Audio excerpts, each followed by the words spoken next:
Et donc, comme je l'ai dit, bonsoir à tous et bienvenue sur Géopolitique Profond pour votre rendez-vous du dimanche soir qui commence un peu plus tard que d'habitude. L'émission sera un peu plus courte, mais comme vous avez pu le voir, il y aura Jean-Pierre Petit qui sera notre invité principal et qui arrive dans à peine 30 minutes. Il était dans le studio tout à l'heure, le temps de faire des réglages techniques. Vu les problèmes de la semaine dernière, alors on a fait en sorte que tout puisse parfaitement bien fonctionner.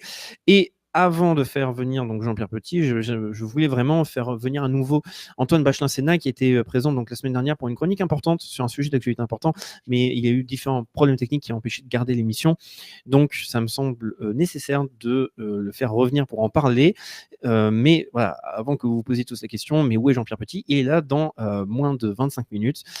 Mais tout d'abord, bonsoir Antoine, comment vas-tu?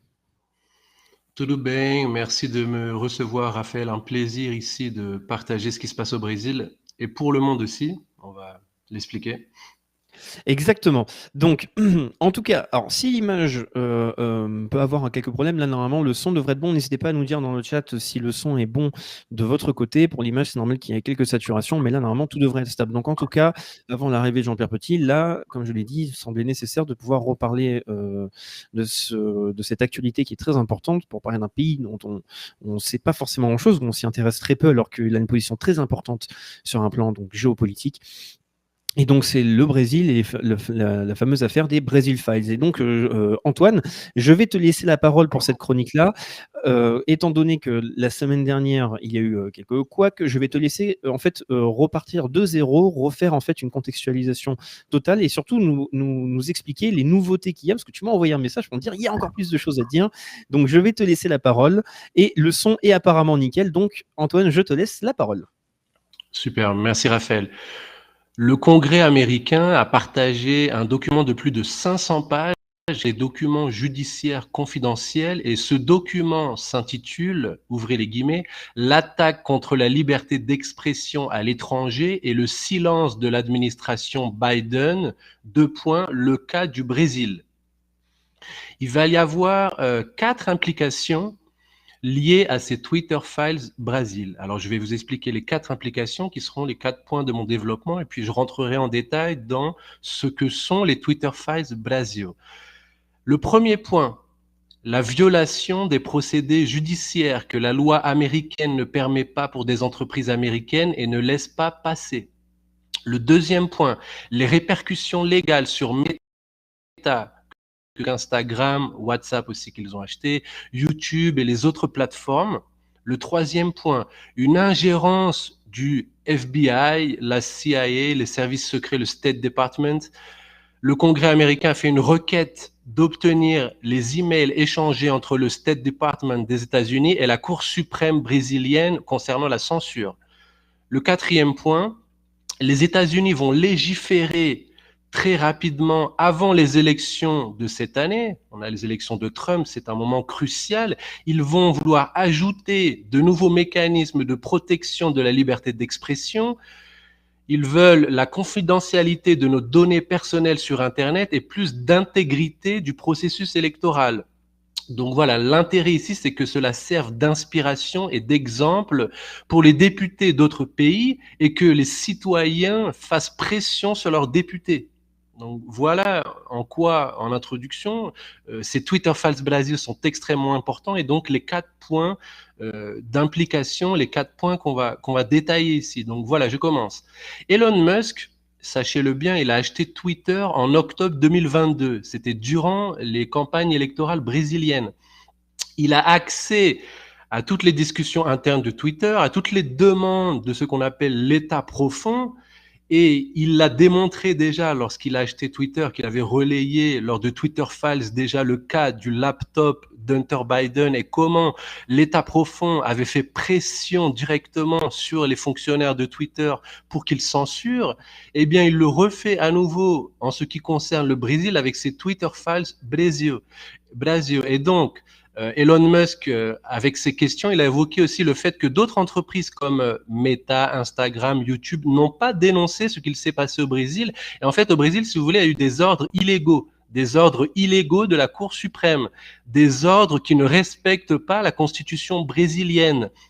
Et Twitter, tout comme Facebook et YouTube, doivent répondre sur le territoire américain. Donc, comme je vous expliquais, ça c'est un point très important. C'est pour ça que le Congrès américain a une enquête qui est en cours et ils ont appelé Elon Musk à venir témoigner le 8 mai. Donc le 8 mai, il va avoir Elon Musk qui va être reçu par le Congrès américain et ils vont décider ensuite de sanctions, ils vont décider ensuite de ce qu'ils légifèrent. Donc ça, c'était le 4e point. Hein.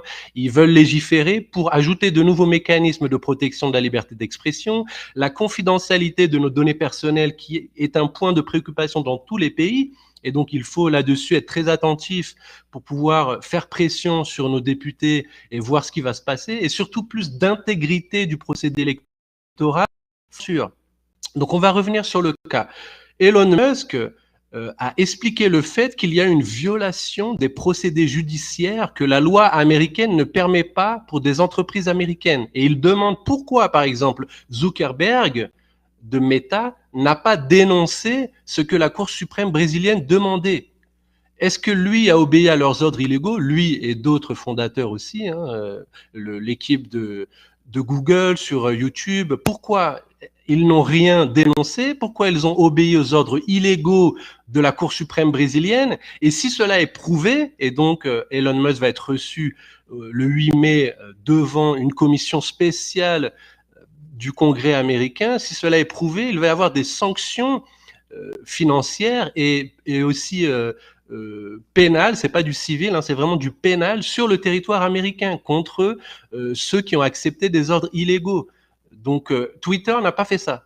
Donc Elon Musk s'est insurgé contre les ordres illégaux de la Cour suprême brésilienne et a commencé à publier sur Twitter en appelant celui qui dirige le tribunal supérieur électoral ici au Brésil, et il lui a dit pourquoi tu censures autant. Donc il a attiré l'attention du public sur les actions de cette Cour suprême brésilienne, et cette Cour suprême brésilienne est dans une censure terrible, avec une milice aussi qui emprisonne les journalistes et députés Bolsonaro. Donc je vais expliquer ces détails, et on a énormément de prisonniers politiques hein, qui ont été mis en prison simplement pour avoir exprimé leur opinion. Et donc ça, c'est dénoncé via ces Twitter Files Brasil parce que Elon Musk a relayé les demandes illégales qui étaient faites par le directeur du tribunal supérieur électoral brésilien, Alexandre de Moraes.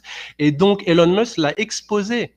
Il a montré via ces documents, et donc le Congrès américain a repris 500 pages de demandes et de demandes de censure avec les noms donc des journalistes, des députés, sur quels tweets ils sont accusés, et il demandait des amendes exorbitante hein, et un délai aussi très court pour mettre la pression sur les fonctionnaires de Twitter Brésil pour retirer en 2 heures, et s'ils ne retiraient pas en 2 heures le compte Twitter de certaines personnes, eh bien ils avaient une amende extrêmement élevée et ils n'avaient pas le droit au détail des dossiers, ils n'avaient pas le droit de présenter un recours, ils devaient tout de suite l'enlever sans aucune discussion. Et il est allé encore plus loin, ce directeur du tribunal supérieur électoral, Alexandre de Moraes, en menaçant les fonctionnaires de Twitter Brésil d'aller en prison s'ils n'obéissaient pas. Est-ce que tu veux rebondir sur ce point? Je développerai les détails. C'est surtout, à mon avis, faire un rappel, parce que tu as cité un nom qui est quand même très important pour comprendre la politique au Brésil, c'est surtout donc Alexandre de Moraes. Peut-être que tu peux préciser un petit peu plus qui est cette personne, quelle a été son actualité, parce que son nom a été énormément cité, surtout lors des élections au Brésil. Et après les élections au Brésil, il y a eu plusieurs événements qui ont rapidement été supprimés, on va dire, de l'actualité. Donc je te laisse juste peut-être donner quelques précisions en plus sur ce personnage-là qui semble quand même plutôt central, ou en tout cas très important à connaître. Tout à fait. Alors, la majorité de la Cour suprême a été nommée par le parti de Lula, hein, donc ça c'est un premier point déjà, et ce sont eux qui censurent et qui emprisonnent les journalistes et députés même. Alors, Alexandre de Moraes, il a fait l'objet d'attaques directes, de dénonciations d'Elon Musk sur Twitter.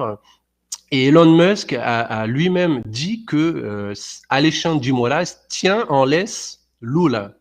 Elon Musk a directement dit que Alexandre de Moraes tient en laisse Lula. Alors, je vais expliquer pourquoi.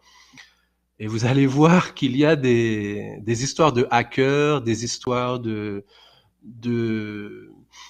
en fait, il tient, je vais vous expliquer tout ça, voilà, tout de suite. Alors, le prédécesseur d'Alexandre de Moraes, c'est Theory Zavascki. Il a péri dans un mystérieux accident d'avion après une enquête sur des dizaines de politiciens pour corruption en 2017 dans l'opération Car Wash. Zavascki devait se prononcer sur l'éligibilité des témoignages de 77 dirigeants d'Odebrecht. C'est une société immobilière qui a fait condamner notamment beaucoup de proches de Lula pour corruption. Et donc, il y avait une négociation de plaidoyer où il y avait bon nombre de personnalités les plus puissantes du Brésil et aussi de ses voisins latino-américains. Et ça, c'est le Guardian qui rapporte.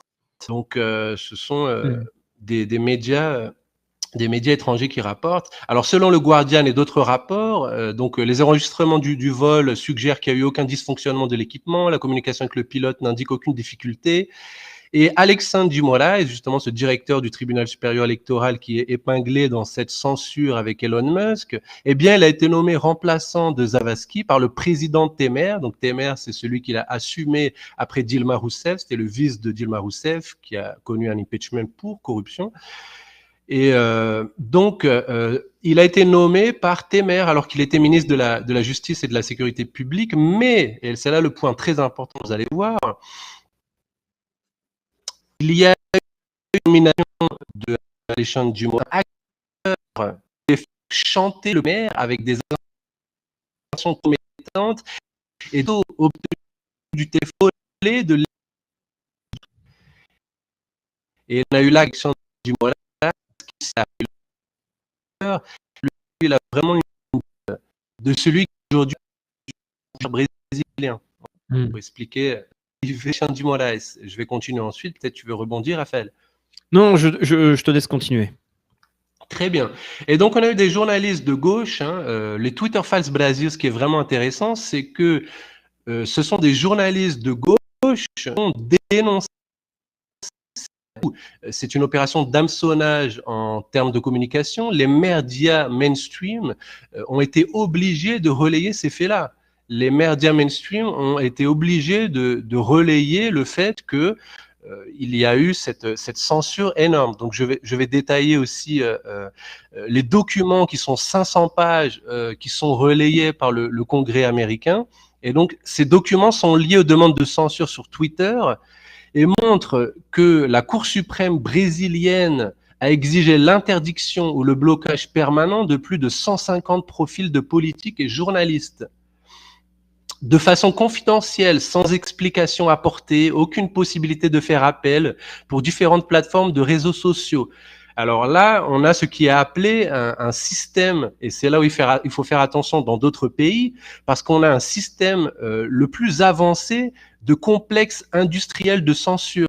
C'est apporté par le journaliste Michael Schellenberg, parce que c'est un complexe industriel de censure de par sa structure étendue et qui est localisé dans le système judiciaire au Brésil. Il n'est pas dans le système exécutif avec le State Department ou en Europe dans la Commission européenne. Non, c'est un système différent par le judiciaire. Et donc ce système de censure, pour faire un peu l'historique, et c'est là où il faut faire attention, il a été créé par des fonctionnaires du gouvernement des États-Unis et d'Angleterre, plus particulièrement ceux qui travaillent pour les militaires et d'agences de renseignement, et de façon plus avancée qu'avant, ça a été développé en 2017. Donc le travail des équipes de liste autour de Twitter, que les anciens et nouveaux agents du State Department des États-Unis, la CIA, le FBI et aussi le ministère de la Défense britannique ont développé des programmes étendus de censure.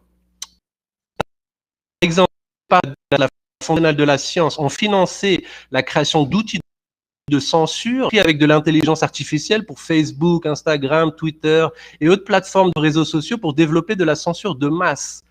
Donc, début 2017, en fait, déjà, beaucoup d'agences militaires, de services d'intelligence, des agents des gouvernements des États-Unis ont développé les mêmes tactiques de censure que le tribunal supérieur électoral a utilisé. Alors, ces 4 points justement pour montrer cela. Le premier point, signaler comme désinformation, catégoriser, dénigrer, isoler, utiliser, controverser, polémique, etc. les journalistes et politiques populaires de droite. Le deuxième point, mettre sur le devant de la scène